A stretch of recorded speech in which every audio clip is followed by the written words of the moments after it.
ज़िंदगी में जो भी परिस्थिति खराब आती है उसका कारण हम खुद होते हैं, क्योंकि हमने पिछले जन्म में वहाँ पर कर्मा किया होता है। वही कर्मा हम इस ज़िंदगी में निभाते हैं तथा आपको नहीं पता कि आपने पिछले ज़िंदगी में क्या किया था। आपने जो भी कर्म किए थे तो आपको उसका हर्जाना तो भुगतना ही पड़ेगा।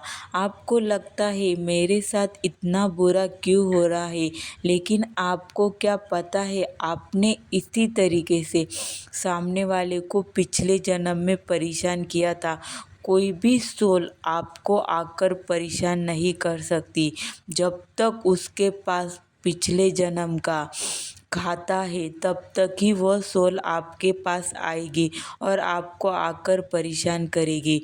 जिस दिन उसका वह खाता ख़त्म हो जाएगा उसके बाद वह सोल आपको कभी नहीं दिखेगी। वह सोल आपके पास तब तक ही रहती है जब तक कि उसका आपके पास लेना और देना है।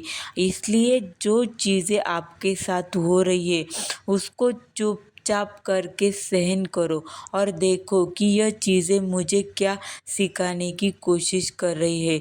और जो व्यक्ति आपके साथ बुरा कर रहा है वो उसका कर्म क्लियर कर रहा है। आपको उसको कुछ बोलकर और ज़्यादा कर्म क्रेडिट नहीं करना है, बल्कि वो सोचना है कि यह मेरा कर्म था और मैं इसे पूरी सच्ची निष्ठा से क्लियर कर रही हूँ। मुझे इससे आगे कुछ नहीं चाहिए।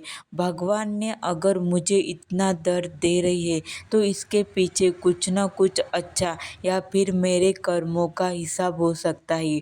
कभी कभी कोई चीज़ें हमें कुछ सिखाने का प्रयास करती है। जब तक हम वो चीज़ नहीं सीखते तब तक वो चीज़ें बार बार हमारी ज़िंदगी में होती है। पहला, एक तो हमारे कर्म क्लियर होते हैं या फिर वो चीज़ हमें कुछ सिखाने का प्रयास करती है। इसलिए आप देखें कि आपके सिचुएशन में क्या है, आपके कर्म क्लियर हो रही है या फिर आपको वो चीज़ कुछ सिखाने का प्रयास कर रही है।